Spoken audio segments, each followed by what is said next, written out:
సరస్వదేవాయ నమః. ఓం సరస్వదేవాయ నమః. పార్వతీ పరమేశ్వరుల వారికి ముక్కోటి దేవతలందరికీ కూడా ఈ పొద్దు ఈ సందర్భంగా ఈ కార్తీక మాసం ఈ అమావాస్య రోజు ప్రతి ఒక్కరు కూడా మనము ఏది కూడా బలాబలాలు ఉండాలంటే భగవంతుడు అనేది కృపం అనేది మనకు ఉండాలి. ఆయమ్మను ఈ పంచాదులు మనకు ఉండవకుండా భగవంతుని అనేది మనము భారం వేసి ఆ భగవంతునితో అనేది మనము ఇది చేస్తే కనుక ప్రతి ఒక్కటి పని సక్సెస్ అవుతాయి. ఈ అమావాస్య బలం ఎట్లుంటుందంటే మనం ఒక మంచి మనసు మంచి మార్గము. ఈ అమావాస్య కార్తీక మాసం లాస్ట్ రోజు మహా పవిత్రమైన అమావాస్య ఈ రోజు. కానీ తెలుసుకొని ఎప్పటికైనా మనిషి మంచి మనసు ఉంటే కనుక ఎప్పటికైనా మంచి రోజులే ఉంటాయి. తెలుసుకోలేనప్పుడు ఎప్పటికీ కూడా మంచి రోజులు ఉండవు. అంటే వాళ్ళ జన్మ ఇంతేననేది అర్థమైపోతుంది. ప్రతి ఒక్కరూ తెలుసుకోవాలా, ఏమీ లేదు. తెలుసుకుంటేనే అర్థంలో పడుకోకుండా భగవంతుని అనుగ్రహం అనేది మనకందరికీ తప్పకుండా ఉండాలని ఆ భగవంతుని అందరము కూడా వేడుకోవాలని కోరుకుంటున్నా. ఇప్పుడు ఉంటుంది పనసకాయ ఉంటుంది. చూసేదానికి పనసకాయ ఎంత ముళ్ళులుగా ఎంత సిక్కుగా సిదుగుగా అనేది పనసకాయ ఉంటుంది. తల్లి గరగర, తల్లి పీసు పీసు, బిడ్డలు రత్న మాణిక్యాలు అంటారు బిడ్డలు. తండ్రి గరగర అంటే ఆ తండ్రి ఆ బిడ్డలను పోషించుకునే దానికి ఎన్ని కష్టాలు, ఎన్ని పడిమంచాలు, ఎన్ని బాధలు అనేది ఆ తండ్రి పడి గరగరగర తిరిగే అప్పులో సప్పులో కష్టమో నిష్ఠూరమో చేసి ఒక భార్యను పిల్లలను పోషించుకునే దానికి తండ్రి గరగర అంటాడు. తల్లి ఆ బిడ్డలను కన్యాక ఆ ఒక కష్టం అనేది చేసి బిడ్డలకు అనేది తల్లి 9 మాసాలు 9 నెలలు కానీ 10 నెలలు కానీ మోసి ఆ బిడ్డను కానీ ఆ ఒక బాలింతల పత్యాలు ఉండాలి. ఇప్పుడు ఆపరేషన్లను వచ్చినాయి.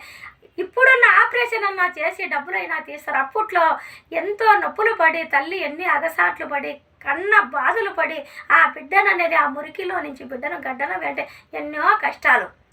తండ్రి గరగర, తల్లి పీసు పీసు అంటే ఆ బిడ్డలకు చేసి చేసి చేసి పీసు లెక్కన అయిపోతుంది. బిడ్డలు రత్నం మాణిక్యాలంటే ఏమని అర్థము అంటే బిడ్డలను కష్టనిష్ఠురాలు ఎన్ని ఉన్నా కూడా ఆ బిడ్డలను పోషించాలని ఆ ఒక్క తల్లిదండ్రులు ఏం చేస్తారంటే ఎన్ని కష్టాలు పడినా తండ్రి ఎన్ని బాధలు ఎన్ని అగసాట్లు పడి పడిమంచాలు పడినా కూడా అందరూ ఉండేవాళ్ళే ఉండరు కదా, లేని వాళ్ళు కూడా ఉంటారు కదా. మనం చూస్తున్నాం కదా సమాజంలో. కానీ ఎన్ని కష్టాలు నిష్ఠురాలు ఉన్న బిడ్డలను ఒక రత్న మాణిక్యాలుగా తీర్చిదిద్దాలని ప్రతి ఒక్క తల్లి తండ్రి కూడా కోరుకుంటారు. ఏ తల్లి కూడా బిడ్డలను ఇట్లా ఇది చేయాలని ఏ తల్లి కూడా కోరుకోదు. కానీ ఆ తల్లి తండ్రుల మాట విన్న వాళ్ళు బిడ్డలు చాలా ప్రయోజకులై మంచి ఉత్తముల పిల్లలు అనేది అంటారు. మనం రోంత మతికి వచ్చిన వాళ్ళ నుంచి మనం ఎందుకని చెప్పి అంటే ఆ తల్లి తండ్రి చేసిన కష్టంకు పరిహారం అనేది ఏముంటుంది, ఏమి మిగిలిస్తాము మనము. కానీ చెట్టు మొక్కై వంగనది మానై వంగుతా అంటే ఇప్పుడు ఇంత చెట్టు అనేది చక్కగా దాన్ని పెంచుకుంటా పోతే కనుక పెద్దది అవుతుంది. మనం పెంచకుండా దాని వంపులు సంపులు చేస్తే కనుక చెట్టు పరిపరి విధాలు అయిపోతుంది మనకు తెలుసు. కానీ ప్రతి ఒక్క మనిషి తల్లిదండ్రుల మాట విని హద్దులలో ఉండి ప్రతి ఒక్కరు కూడా విధి చేసేసుకుంటే మహాధన్యులు అవుతారు. ఏ తల్లి ఏ తండ్రి కూడా తల్లి తండ్రి కష్టాలు పడినది తెలుసుకోండి. బిడ్డలకు ఆ తల్లి తండ్రి ఎన్ని కష్టాలు పడింటారు, ఎన్ని కష్టాలు పడినా ఇవద్దు ప్రయోజకులు అవుతారా? కారు కదా.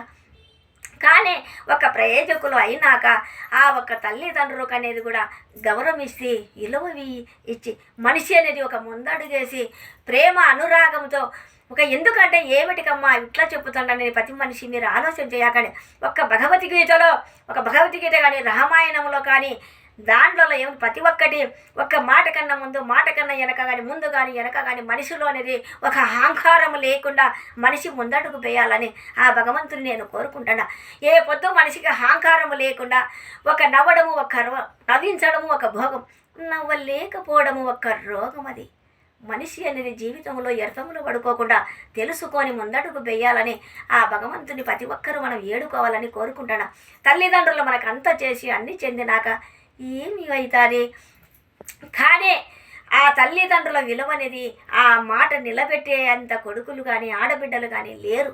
కానీ ఎవరి ధావలు ఎవరి మార్గాలు ఎవరి ఆలోచనలు వాళ్ళైతే మేము సంపాదించుకున్నాం కదా, మేమే కష్టపడినాం కదా, మేమే విధి పడినాం కదా అని ఆ వయసు అనేది ఆ తల్లిదండ్రులకు అయిపోతానే ఏమి చేస్తారు? విలువ లేకుండానే తీసి పక్కకేస్తున్నారు. కానీ మనము కూడా ఈ పొద్దు మనకు వయసు ఉంది, రేపొద్దున మనము కూడా ఇట్లా ముసలి వాళ్ళం అవుతాము కదా, మనము కూడా ఇంతే కదా అనేది మనిషి అనేది మానవత్వం ఎత్తినాక ఆ తల్లిదండ్రులు మనం అట్లా పెంచి పెంపకం చేసి అంత పెద్దను ఒక విద్యాబుద్ధులు లభించేటట్టు ఆ తల్లిదండ్రులు చేసినాక మనము కూడా కాస్త పూస్త గౌరవం అనేది కొంచెం అనేది ఇస్తే గనక మనం ఒక దేవుడికి పూజ చేయకునే బాధలే, ఒక 2 చేతులెత్తి మొక్కకునే బాధలే, 10 మందికి నువ్వు చేతులెత్తి పెట్టకునే బాధలే, తల్లిదండ్రులకు కానీ సాటి మనసులకు కానీ గౌరవం ఇచ్చినప్పుడే మనకు సదాస్తని భగవంతుడు కాపాడతాడు. మన ఎమ్మడే మన కాన్నే మన పక్కలోనే భయం తిన్న భగవంతుడు అనేది ఉంటాడని నేను చెప్పడం కాదు, ప్రతి ఒక్కరికి తెలుసు. కానీ వ్యర్థములో పడుకోకుండా ఆ భగవంతుడు అనేది ఏడుకోండి.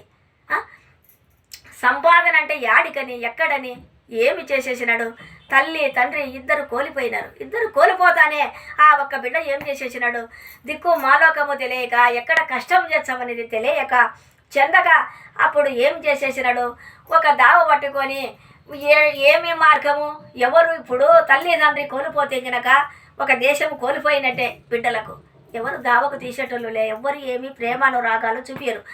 కానీ ఆ బిడ్డ ఏం చేసేసినాడు, ఒక దావ తీసుకొని ఏదో ఒక పని కానీ ఏదైనా గాడి చిక్కుతే బతుకుదాము, ఏం చేస్తామని దిక్కు మాలోకం తెలియక ఒక దావ పట్టుకొని పోయి పోతా పోతా పోతా ఒక దావ పట్టుకొని విధేయతనేనట. కానీ ఒక మహారాజు ఏం చేసేసినాడు, నేననేది ఇంత పర్ఫెక్ట్గా ఇంత మంచిగా నేను రాజ్యం ఏలుతండా నా తర్వాత, కానీ ప్రతి ఒక్కడు అవినీతి మనసులే ఉండరు, కానీ నీతి నిర్జాతికి అనేది పనులు చేసేవాళ్ళు లేకపోయినారే, నా తర్వాత ఎవరు వస్తారు, ఎవరు చెందుతారు, ఆ రాజుకు బిడ్డలు సంతానము లేదు, ఏమి చేయాలని ఒక ఆలోచన చేసినాడు.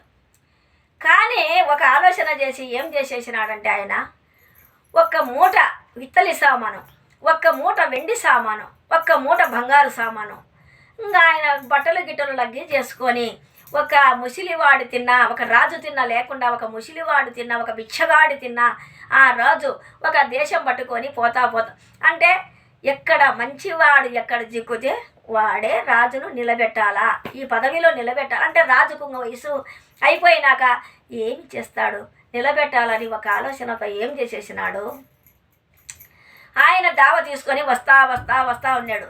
ఈయన పోతా పోతా ఉన్నాడు. ఈయనకు 3 మూటలు ఒక లగేజ్ బరువు అయింది. బరువు అయితే నాయన ఈ మూట ఏమన్నా నేను పోవాలా నాయన, ఒక ఊరికి పోతాడా, ఈ మూట ఏమన్నా నువ్వు ఎత్తుకుంటావా నాయన అన్నాడంట. సరేలేప్ప దానిది ఏముంది, నాకు ఏం పని లేదు, పని ఏమి లేక ఎక్కడా లేక భోజనానికి కూడా తినేదానికి లేక నేను కూడా ఇట్లా ఇది అవుతాను, తప్పకుండా ఎత్తుకుంటానయ్యా నీ మూట అని చెప్పి, నాయన నువ్వు మూట ఎత్తుకునేవు, నాకేం వద్దు, ఇది ఇతల సామాను నా ఉండేది ఎత్తుకో, కానీ నీకు 3 వరహాలు ఇస్తానాయన అన్నాడంట. సరేలే అన్నాడంట. సరేలే అని చెప్పి మోసుకుంటా పోయినాడు. కానీ ఇంకా రొంత దూరం పోయినాక మరి తర్వాత ఏమైందంటే ఇంకా బరువు వచ్చింది. బరువు వస్తానే నాయన తినేదానికి కొంచెం అన్నం లేదు, ఆకలి అవుతుంది, ముసిలివాడైపోయినా ఈ మూట కూడా ఎత్తుకో, ఇంకొక 3 వరహాలు నీకు ఇస్తాను నాయన, ఎత్తుకుంటావా ఈ మూట కూడా అన్నాడట. సరేలే 3 వరహాలు 6 వరహాలు వస్తాయి కదా, దానిది ఏముంది ఎత్తుకుంటాపా అన్నాడట. సరేనని చెప్పి ఇంకా వెళ్ళిపోతా మళ్ళా కొంచెం అట్లా పోతా ఉన్నారట. నాయన తినలేకపోతే చాలా మొబ్బు వస్తుంది, నీడ్చంగా ఉంది, ఎతకరా లేకపోతాండ, ఈ మూట కూడా తీసుకో, 3 వరహాలు మళ్ళా 3 వరహాలు 9 వరహాలు ఇస్తానైనా నీకు, ఎత్తుకోనాయన అన్నాడంట. దీంట్లో ఇది ఇస్తానంటున్నావు, అది ఇస్తానంటున్నావు, దీంట్లో ఏముంది అన్నాడంట. నాయన ఒక దాంట్లో ఇత్తల సామాను, ఒక దాంట్లో ఎండి, ఒక దాంట్లో బంగారు నాణ్యాలు ఉన్నాయి నాయన అన్నాడు. సరేలే అన్నాడు. కానీ ఆ మనిషికి ఏం దురుద్దేశం పట్టింది అప్పుడే, ఓహో నేనకెట్లా లేదు, మనసులు ఇవ్వలేరు, ఈ డబ్బు ఇవన్నీ ఇక్కడ ఈ ఎండి సామాను ఈ బంగారు నుంచి తీసుకుంటే కనుక నాకు చాలా ఉపయోగపడుతుంది కదా అని అప్పుడే మంచి ఉత్తముడు అయిన పిల్లకాయకి ఆ ఉద్దేశం అనేది అప్పుడే భావం పడింది, మనసులో ఏర్పడింది. అప్పుడే ఆ మనసులో ఏర్పడతానే ఏం చేసేసినాడు, ఏం చేయాలా, ఎక్కడ చేయాలా, ఈ బంగారు ఈ ముసిలోని ముందుకు పోనిచ్చి నేను ఏనవసట ఎన్నికి పోతే కనుక ఎన్ని నాకే నిలబడతాయి కదా, నాకే చేస్తాయి కదా నేను ఆలోచన చేసినాడు. చేసి కానీ ఆ ఎప్ప ఇస్తానన్నాడు కదా ఎందుకని చెప్పి అనుకోలే. కానీ ఈయనను పోనిచ్చినాడు. ఈయన ఎనికి పోయి విధి చేసినాడు. విధి చేస్తే ఏమి నాయన రాలేదు అంటే వస్తాడపా అని చెప్పని అన్నాడు. సరే నాయన, నా ఎమ్మడి వచ్చేటోనివి ఎందుకు నాయన మళ్ళా నిలబడిపోయినావే ఏమిటి నాయన అన్నాడంట. ఏమీ లేదు వస్తాననపా అన్నాడంట. అట్లా అని చెప్పి ఒక సాటుకుమారుగా అయిపోయి ఆ 3 వరహాలు మూటలు ఎత్తల సామాను ఎండి సామాను బంగారు మూటలు 3 మూటలు వేసుకొని పక్కకు పోయినాడంట. పక్కకు పోతానే చూడి నాయనా, నేను ఏమి నాయన ముసలివాణి మోసుకోలేకనే కదా నీకు చెప్పినాను, ఏమి రాను మాయమైపోయినావు, ఏమి ఎట్లా ఏం కదంటే ఆ డ్రెస్ లేడు. మళ్ళీ అట్లా తిరుక్కొని మళ్ళీ అట్లా పోయి లేదు అది ఇదనట. చూడు నాయనా, నీ ఒక్క మంచి మనసుకు నేను పరిచయం పెట్టినా, నువ్వు గిన ఈ 3 మూటలు నా ఎమ్మడి మోసుకొని నా ప్రకారం గిన నువ్వు వచ్చింటే కనుక నువ్వు గెలిచిందు. కానీ నీకప్పుడే నీకు బంగారు ఇత్తలి ఎండి అని చెప్పుతానే నీ మైండ్ నీకు దుర్బుద్ధి పుట్టింది చూడు, నీ ఆలోచన నీ మనసుకు పుట్టింది చూడే. నేను ఒక రాజును చేసి నా పదవిలో నింపాలనుకున్నాను ఆయన నువ్వు అనేది దుర్బుద్ధి అలా అప్పుడే చూస్తానే నీకు మనసు సంచలించింది చూడు నాయన నీకు. కానీ ఇప్పుడు నువ్వు కూడా తగవు నాయన దీనికి అన్నాడట. అప్పుడు అంటాడంట, స్వామి నా దురాబుద్ధి అలవాటుకు నేనే నా చేతలారా నేనే చెడగొట్టుకున్నా, మనసును వద్దనుకున్నా, మళ్ళీ కావాలని ఆయన్ని చూసేలాక నా మనసు సంచలించింది స్వామి, నా తప్పు స్వామి, ఏం చేయాలా క్షమించు, నువ్వు తగవులేనాయన దీనికి అన్నాడంట. కానీ ఆ రాజుకు పిల్లలు లేరు కాబట్టి ఒక రాజుగా నిలబెట్టాలా, ఈ పదవిలో ఎట్లయినా సరే నీతి నిడిచాతిగా ఉండేటోడు నిలబెట్టాలంటే ఆడ తేలిపోయినాడు. అంటే మానవత్వం ఎత్తినాక మనిషి అనేది ఒక డబ్బు మొక్క చూసినా, ఒక బంగారు చూసినా, ఒక మనిషి ఉండే పదవిలో చూసినా కూడా ఆ మనసుల కళ్ళు ఆ మనసుల మీద పడతాయి. అంటే వాడు ఎందుకు అట్లా సావుకారైనాడే, వాడు ఎందుకు ఇట్లా ఉన్నాడే, ఎందుకు అది ఇదని చెప్పి మనం సంపాదించుకుందాము, మనం కష్టం చేస్తాము, మనం ఉద్యోగం పరంగా చేస్తాము, మనం ఆస్తులు భూములతో చేస్తామనేది పట్టుదల పట్టలే మనసులకు. వాళ్ళు ఎట్లా సంపాదించినారు, మనం ఎట్లా సంపాదించాలా, వాళ్ళకి ఎట్లా ఉంది, మనం ఎట్లా కావాలా, అదే ఒక పీకడ పడి, ఒక పిచ్చి పడి, ఒక అలవాటు పడి ప్రతి ఒక్క మనిషి అట్లా తయారైపోతున్నారు దేశంలో. ఇప్పుడు ప్రతి ఒక్క మనిషి కూడా కుట్లాలు, కుటంతరాలు, ఈడ్చలు, పగలు వాళ్ళకు ఉంది అని చెప్పి పెంచుకోవడాలు తప్పక మంచి మనసు, మంచి మార్గము, మంచి విధానం అనేది లేదు. మనం భగవంతునికి అనేది ఒక కార్తీక మాసం అని మామూలు శ్రావణం ఎప్పుడైనా కానీ ఎన్ని పూజలు చేస్తే ఏమి ఫలితం వస్తుంది? మన మనసును సరిదిద్దుకోలేనప్పుడు మనం ఎన్ని చేసినా కూడా మనసు వ్యర్థంలో పడడం తప్పక ముందడుగు మనం వేయలేము. ఎప్పటికైనా కూడా నీతి నిర్జాతిగా మన కష్టము చేసుకొని మనం సంపాదించే రూపాయిలో తినకనో 1 రూపాయి మంది కాదని పక్కన పెట్టుకున్నాడో ధన్యుడు. వచ్చే రూపాయిలో 10 రూపాయలు ఎగస్ట్రా చేసి పోగొట్టుకున్నాడు అనుకో, వాడు అస్సలు ఇదైనటోడు. ఏమి దేవుడే ఇస్తాడు, మనం కష్టం చేస్తున్నాము, మనం ఉద్యోగాలు చేస్తున్నాము, దేవుడేని మనకిచ్చేదని జిమ్ము తెగిన గారి అర్థంలో పడతాడు జీవితంలో మనిషి అనేది. కానీ భగవంతుడా, ఈ పూటకు ఈ తిండి ఇచ్చినావు, ఈ ఆరోగ్యం ఇచ్చినావు, ఈ 1 రూపాయిననే మాకు పక్కన పెట్టుకునే మార్గం ఇచ్చినావు, ఆరోగ్యమే మహాభాగ్యము స్వామి అని ఆ భగవంతుని ప్రతి ఒక్క ఆడి మనిషి కానీ మగ మనిషి కానీ చిన్న పిల్లలకు కానీ ప్రతి ఒక్కరు మన తల్లిదండ్రులం కానీ పిల్లలకు చెప్పుకొని మనం అనేది ఒక ముందడుగు వేస్తే కనుక ఇప్పుడు పెద్దోళ్ళము మనం ఎంతో అహంకారంగా ఎంతో ఒక ఇదిగా అనేది మనము ఇది ఉంటే మన పిల్లలు కూడా ఆటోమేటిక్గా తయారైపోతారని నేను చెప్పడం కాదు, ప్రతి మనిషికి మీకు కూడా తెలుసుకోండి. వ్యర్థంలో అనేది పడగాకండి. జీవితం అనేది ఇది శాశ్వతమైనది కాదు. ఇది మనసులో ఎప్పటికైనా కూడా తెలుసుకోవాల్సిన విశేషం ఏమంటే ఒకరికి ఉంది అనే ఈడ్స్ అనేది మన జీవితంలో మన మనసులో కలిగించుకోకూడదు. మనిషి అనేది ఎప్పటికైనా కూడా మనకిస్తాడు దేవుడు, ఎందుకు ఇయ్యడు మనకు దేవుడు అని పట్టుదల పట్టాలి మనిషి జీవితం. పట్టుదల ఏ పొద్దు పట్టినప్పుడే ఆ పొద్దు సక్సెస్ అయ్యి ప్రతి ఒక్క మనిషికి పని సాగవుతుంది. ఏ పొద్దు మనిషికి వీడ్చలు పడితేనక అది అట్లనే ఉంటుంది మన మనసు కూడా. నేను చెప్పడం కానీ ప్రతి ఒక్కరు కూడా తెలుసుకోండి. వ్యర్థంలో పడగాకండి. ప్రతి ఒక్క మనిషి ముందడుగు వేస్తాం. ప్రతి ఒక్క సాటి మనిషికి అనేది ఏ పొద్దు మనం గౌరవించి పుచ్చుకున్నప్పుడే బ్రహ్మాండంగా మనం పైకి వస్తాం. మనలో సాటి మనిషిని చూస్తే మనకు ఈడ్చలు, కుట్లాలు, కుటంతరాలు, ఈడ్చలు ఏ పొద్దు మన మనసుకు పడిందో ఆ పొద్దు మనం ఎంత చేసినా కూడా ప్రయోజనంలే. అంత వేటిపాలు వేరు ఎట్లా పారుతుందో అట్లా పారిపోతుంటుంది. మన పాపం అంతా పారిపోవడమే తప్పక నిలకడగా నిలబడదు. దేవుడి సంకల్పన ఉండదు. మనం ఏడి దేవుడు యాడుండాడని మనం అనుకుంటాం.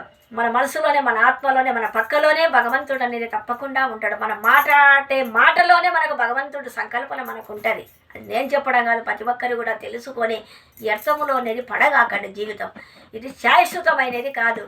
ఈ డబ్బు, ఈ హోదా, ఈ బంగారు, ఈ మనసులు, ఈ బట్టలు, ఈ హోదా అనేది ఎప్పటికీ కూడా నిలకడైనది కాదు. మనసు అనేది నిలకడ పెట్టుకొని భగవంతుని మీద సూటిగా భారం వేసి, ఏ పొద్దు స్ట్రైట్గా మనం భగవంతుని మీద భారం వేసి మనం ఎందుకు సంపాదించుకోలేము అనేది ముందడుగు వేయండి. ప్రతి ఒక్కరూ వేయగలుగుతాడని నేను చెప్పడం కాదు, మీరు కూడా తెలుసుకోండి. వ్యర్థములో అనేది పడగాకండి.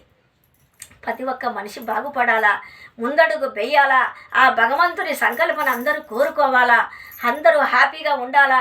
ప్రతి ఒక్క బిడ్డ కూడా ఒక చదువులో కానీ, సంస్కారములో కానీ, ఒక ఉద్యోగంలో కానీ, ఒక ఇంట్లో ప్రతి ఒక్కటి ఆరోగ్యము తరఫున కానీ అందరూ కూడా ఆరోగ్యం హ్యాపీగా, ఆరోగ్యమే మహాభాగ్యం. మనం ఎన్నో కోట్లు వెనకబెట్టినట్టు ఆరోగ్యము బాగుంటే, ఆరోగ్యము బాగలేదనుకో ఇంట్లో మనశ్శాంతము కోల్పోయినట్లు, జీవితము వ్యర్థములో పడిపోయినట్లు. కుటుంబములో అందరితో జరగదు, ఎవరితోనో ఒక్కరితోనే జరుగుతుంది. ఆ ఒక్కరితో జరిగేది కూడా దీపం ఉండగానే సగపెట్టుకోండి. దీపం అనేది ఇదైనాక మనం ఎంత చేసినా మన చేత కాదది. దీపం ఉండగానే సగపెట్టుకోవాలా. ఎప్పటికైనా మనిషి దీపము లేనప్పుడు మనం ఎంత చేసినా కూడా అది పూర్తిలో పన్నీరు తిన్నైపోతుంది. నేను చెప్పడం కాదు, ప్రతి ఒక్కరి చిన్న పెద్ద గౌరవం అనేది ఇచ్చుకొని మానవత్వం ఎత్తినాక పెద్దవాళ్ళకు ఎప్పటికైనా మనం కూడా ముసలివాళ్ళం అవుతాం కదా, మనమేం ఇదే వయసు ఉంటుంది కదా, మన ఈ పొద్దు వాళ్ళని చూస్తే కనుక రేపు పొద్దున మనకు కూడా ఇంతే కదని మనిషిని అనేది గౌరవం ఇచ్చుకోండి. ఆ ముసలి వాళ్ళు ఆ తిండి ఆకిలయ్యి, వయసు అయినాక తిండి ఆకిలయ్యి ఆ బాధలు భరించలేక ఎంతో వాళ్ళనేది బాధపడుతుంటారు. ఆ బాధను అనేది మనము కూడా తెలుసుకోండి. వ్యర్థంలో అనేది పడగాకండి. మానవత్వం ఎత్తినా ఖచ్చితంగా మనం ఇది ఎందుకమ్మా ఇంత చెప్పాలన్నా మాకు తెలియదని అనుకోవచ్చు. తెలిసినా తెలియకుండా మనం తప్పులు చేయాలన్నా కూడా నా మాట విని ప్రతి ఒక్కరు తెలుసుకోండి. ఒక్క అడుగు ముందుకు వేయండి, మీకు అన్ని మంచి శుభసూచనలు జరుగుతాయి. ఆ ఇంట్లో వాళ్ళు బాగలేక ఏడ్చుకొని చాలా కష్టాలు నిష్ఠూరాలు పడితే మనం అనేది కూడా మనం ఎంత చేసినా సక్సెస్ కాదు, మన పనులు కూడా సక్సెస్ కావు. ఒకరిని బాధ పెట్టి మనం అనేది విధి చేస్తే సక్సెస్ కాదు పని, ప్రతి ఒక్క మనిషికి కాదది. కానీ ఏ పొద్దు నవ్వడము ఒక వరం, నవ్వించడము ఒక భోగం, నవ్వలేకపోవడం ఒక రోగం. అది నవ్వుతా తినకున్నా హ్యాపీగా ఖుషిగా నవ్వుతా మన జీవితం ముందడుగు సక్సెస్ కావాలి, ఆరోగ్యమే మహాభాగ్యం అని ముందడుగు వేసి మనమంతా ఇట్లా కోరుకొని విధి చేస్తే కనుక ప్రతి ఒక్కరూ కూడా సక్సెస్ అయిపోతుంది పని. అది నేను చెప్పడం కాదు, ఎవరు కూడా ఇది చేయండి. మూటికి ముమ్మాటికి ఆ భగవంతుడి అనుగ్రహం ఉండాలా. ఎందుకమ్మా ఇంతగా అనేది మీరు అనుకోవద్దు. దేవుడికి అనేది నిత్య కళ్యాణము పచ్చదూరంగా మంచి మనసుతో పూజ చేసుకోండి. ఎవ్వరికి కూడా ఏ లోటు పాటు ఉండదు. అది నేను చెప్పడం, ప్రతి ఒక్క మనిషి ఆ భగవంతుడే 2 చేతులెత్తి ఓం అని ఓంకార శబ్దంతో అమ్మా అని పిలిస్తే కనుక తప్పకుండా ఆ లక్ష్మీదేవి సాష్టాలుగా కొలువు తీరుంటుంది. తప్పకుండా మూటికి ముమ్మాటికి ఆ భగవంతుని సంకల్పన మనందరికీ ఉండాలని నా హృదయపూర్వకంగా నేను ఏడుకుంటాను. భగవంతుడా, ఓం నమః శివాయ, ఓం నమః శివాయ, ఓం నమః శివాయ, ఓం నమః శివాయ, ఓం నమః శివాయ.